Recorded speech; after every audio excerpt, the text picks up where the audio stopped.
ಧಿಕ್ಕಾರ ಧಿಕ್ಕಾರ ಧಿಕ್ಕಾರ ಧಿಕ್ಕಾರ ಬೇಕೇ ಬೇಕು ಬೇಕೇ ಬೇಕು ಕೊಡಲೇಬೇಕು ಕೊಡಲೇಬೇಕು ಕೊಡಲೇಬೇಕು ಕೊಡಲೇಬೇಕು ನಾಯಕ್ ಅಮಿತ್ ಶಾಗೆ ನಾಯಕ್ ಅಮಿತ್ ಶಾಗೆ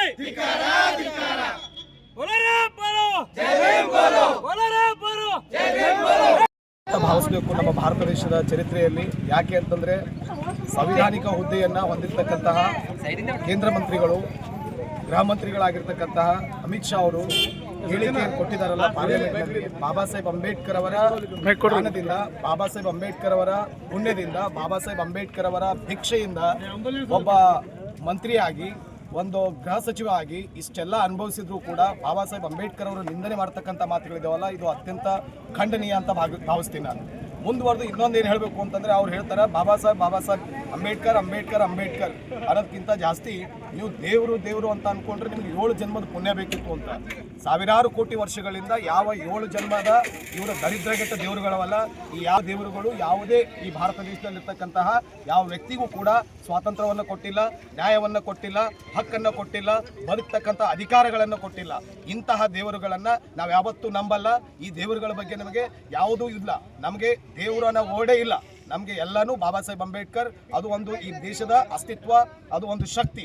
ಆ ಶಕ್ತಿಯನ್ನು ಕುಂದಿಸಲಿಕ್ಕೆ ಯಾವುದೇ ಸರ್ಕಾರ ಆಗಿರ್ಬೋದು ಅಥವಾ ಯಾವುದೇ ಪಾರ್ಟಿ ಪಕ್ಷ ಆಗಿರ್ಬೋದು, ಬಾಬಾ ಸಾಹೇಬ್ ಅಂಬೇಡ್ಕರ್ ಅವರ ವಿಚಾರದಲ್ಲಿ ಮಾತಾಡೋದು ಅಕ್ಷಮ ಅಪರಾಧ ಅಂತ ನಾನು ಭಾವಿಸ್ತೇನೆ. ಯಾಕಂತಂದರೆ ಇವತ್ತಿನ ದಿನ ಸಾವಿರಾರು ವರ್ಷಗಳಿಂದ ಯಾವ ನಿಮ್ಮ ದೇವರುಗಳಿದ್ವೋ, ಅಸ್ಪೃಶ್ಯರನ್ನಾಗಿ ನೋಡಿದಾಗ ಎಲ್ಲಿ ಹೋಗಿತ್ತು ಆ ದೇವರು? ಅಂಥ ದೇವರುಗಳನ್ನು ನಾವು ಖಂಡಿಸಬೇಕಾಗಿದೆ. ಊರು ಹೊರಗಡೆ ನಮ್ಮನ್ನು ಇಟ್ಟಾಗ ಎಲ್ಲಿ ಹೋಗಿತ್ತು ಆ ದೇವರು? ಕುರುಬರು, ಕಬ್ಬುಲ್ಗೆರು, ಕಂಬಾರರು, ಚಂಬಾರರು ನಾವೆಲ್ಲರೂ ನಮ್ಮ ಹುದ್ದೆಗಳಿಗೆ ಅಂತ ಕೊಟ್ಟು, ಜಾತಿಗೊಂದು ಉದ್ಯೋಗ ಅಂತ ಕೊಟ್ಟು ನಮ್ಮನ್ನೆಲ್ಲ ಊರು ಹೊರಗೆ ಇಟ್ಟಾಗ ಎಲ್ಲಿ ಹೋಗಿರೋ ಆ ದೇವರುಗಳು? ನಮ್ಮ ಹೆಣ್ಣು ಮಕ್ಕಳನ್ನು ಬತ್ತಲೆ ಸೇವೆ ಮಾಡಿಸುವಾಗ ಎಲ್ಲಿ ಹೋಗಿತ್ತಾ ದೇವರು? ನಮ್ಮ ಹೆಣ್ಣು ಮಕ್ಕಳಿಗೆ ಲೈಂಗಿಕ ಅತ್ಯಾಚಾರ, ಅವರಿಗೆ ದೇವದಾಸಿ ಬಿಟ್ಟು ಲೈಂಗಿಕ ಅತ್ಯಾಚಾರ ಮಾಡಿ ಅವ್ರಿಗೆ ಹುಟ್ಟಿದ ಮಕ್ಕಳನ್ನು ದೇವ್ರ ಮಕ್ಕಳಂದಾಗ ಎಲ್ಲಿತ್ತಾ ದೇವರು? ನಮಗೆ ಯಾವುದೂ ಇಲ್ಲ. ಇಂತಹ ಎಲ್ಲವನ್ನ ಕಡ್ದೋಗುದು ಇವತ್ತು ಬಾಬಾ ಸಾಹೇಬ್ ಅಂಬೇಡ್ಕರ್ ಈ ದೇಶದಲ್ಲಿರ್ತಕ್ಕಂತಹ ಬಹುಕೋಟಿ ಜನರಿಗೆ 6758 ಜಾತಿಗಳಿಗೆ ನ್ಯಾಯವನ್ನು ಕೊಟ್ಟಿದ್ದಾರೆ. ಇಂತಹ ಒಬ್ಬ ವ್ಯಕ್ತಿಯ ಬಗ್ಗೆ ಮಾತಾಡಬೇಕಾದ್ರೆ ಬಹಳ ಯೋಚನೆ ಮಾಡಿ ಮಾತಾಡಬೇಕು. ಹಾಗಾಗಿ ಯಾವುದೇ ಒಬ್ಬ ವ್ಯಕ್ತಿ ಇಂತಹ ಮಾತುಗಳನ್ನು ಒಬ್ಬ ಮಂತ್ರಿಯಾದವ ಆಡ್ತಾ ಇದ್ದಾರೆ ಈಗ ಅಂತಂದರೆ ಮುಂದಿನ ದಿನಮಾನಗಳಲ್ಲಿ ಈ ದೇಶದಲ್ಲಿ ಎಲ್ಲರೂ ಆಳಕ್ಕೆ ಚಾಲು ಮಾಡ್ತಾರೆ. ಹಾಗಾಗಿ ಇವ್ರಿಗೆ ಏನಾಗಬೇಕು ಅಂದರೆ ಬಾಬಾ ಸಾಹೇಬ್ ಅಂಬೇಡ್ಕರ್ ಅವರ ಸಂವಿಧಾನ ಮೂಲಕ ಅತ್ಯಂತ ಕಠೋರವಾಗಿರ್ತಕ್ಕಂಥ ಶಿಕ್ಷೆ ಆಗಬೇಕು. ಆ ಮುಂದಿನ ದಿನಗಳಲ್ಲಿ ಗೊತ್ತಾಗಬೇಕು ಇಂಥ ಏನಾದರೂ ಮಾಡಿದರೆ ಏನಾಗುತ್ತೆ ಅಂತಕ್ಕಂಥದ್ದು ಅವ್ರಿಗೆ ಗೊತ್ತಾಗಬೇಕು. ಆ ನಿಟ್ಟಿನಲ್ಲಿ ಬಾಬಾ ಸಾಹೇಬರ ಪರವಾಗಿ ಇವತ್ತು ಎಲ್ಲರೂ ನಮ್ಮ ಗುಲ್ಬರ್ಗದಲ್ಲಿ ಶಾಂತಿಯುತವಾಗಿ ಹೋರಾಟ ಮಾಡ್ತಾ ಇದ್ದಾರೆ. ಈ ಶಾಂತಿಗೆ ನಾವು ಯಾವುದೇ ರೀತಿಯಾಗಿರ್ತಕ್ಕಂತಹ ಕೆಟ್ಟ ಇದಕ್ಕೆ ಸಂಪ್ರದಾಯಕ್ಕೆ ನಾಂದಿ ಹಾಡ್ದೇನೆ ಶಾಂತಿಯುತವಾಗಿ ಬಾಬಾ ಸಾಹೇಬ್ ಅಂಬೇಡ್ಕರ್ ಅವರ ಮಕ್ಕಳಾಗಿ, ಅವ್ರ ಋಣದ ಮಕ್ಕಳಾಗಿ ನಾವು ಹೋರಾಟವನ್ನು ಮಾಡ್ತಾ ಇದ್ದೇವೆ. ಎಲ್ಲಿವರೆಗೂ ಈ ದೇಶದಲ್ಲಿ ನ್ಯಾಯ ಸಿಗೋದಿಲ್ಲ, ಎಲ್ಲಿವರೆಗೂ ರಾಜೀನಾಮೆ ಆಗೋದಿಲ್ಲ, ಎಲ್ಲಿವರೆಗೂ ಈ ದೇಶವನ್ನು ಬಿಟ್ಟು 5 ವರ್ಷ 10 ವರ್ಷ ಗಡಿಪಾರು ಮಾಡೋದಿಲ್ಲ, ಅಲ್ಲಿ ತನಕ ಅಂಬೇಡ್ಕರ್ ವಾದಿಗಳು ಸುಮ್ಮನೆ ಕೊಡಲ್ಲ. ಈ ಹೋರಾಟ ಯಾವಾಗಲೂ ನಡೀತಾ ಇರ್ತದೆ. ಎಲ್ಲಿವರೆಗೂ ಇವರ ರಾಜೀನಾಮೆ ಸಿಗೋದಿಲ್ವೋ ಅಲ್ಲಿವರೆಗೂ ಹೋರಾಟ ಜಾರಿಯಾಗಿರ್ತದೆ.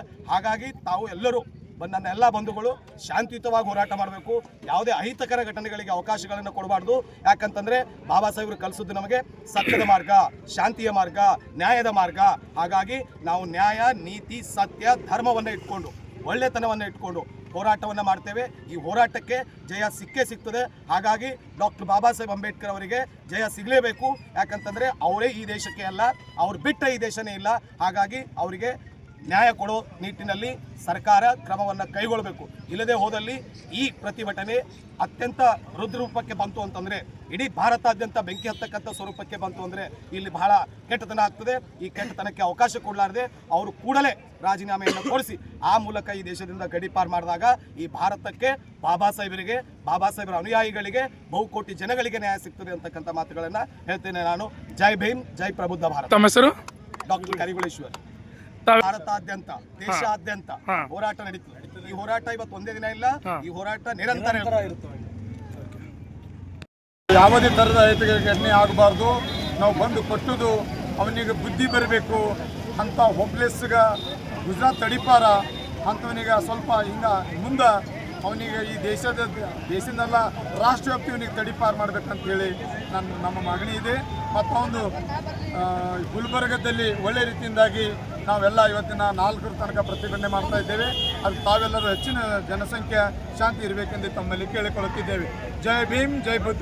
ಡಾಕ್ಟರ್ ಬಾಬಾ ಸಾಹೇಬ್ ಅಂಬೇಡ್ಕರ್ ಅವರಿಗೆ, ಡಾಕ್ಟರ್ ಬಾಬಾ ಸಾಹೇಬ್ ಅಂಬೇಡ್ಕರ್ ಅವರಿಗೆ ಮುರ್ದಾಬಾದ್, ಮುರ್ದಾಬಾದ್, ಮುರ್ದಾಬಾದ್, ಮುರ್ದಾಬಾದ್. ದೇಶದ ಒಬ್ಬ ನಾಲಾಯಕ ಗೃಹ ಮಂತ್ರಿ ಕೇಂದ್ರದಲ್ಲಿ ಇದ್ದಾನೆಂದರೆ ದೇಶದ ಪ್ರತಿಯೊಬ್ಬ ನಾಯಕರು ಅವರನ್ನು ವಜಾಗೊಳಿಸಬೇಕು ಅಂತ ನಾನು ಇವತ್ತಿನ ದಿವಸ ರಾಷ್ಟ್ರಪತಿಗೆ ವಿನಂತಿಸಿಕೊಳ್ತೇನೆ.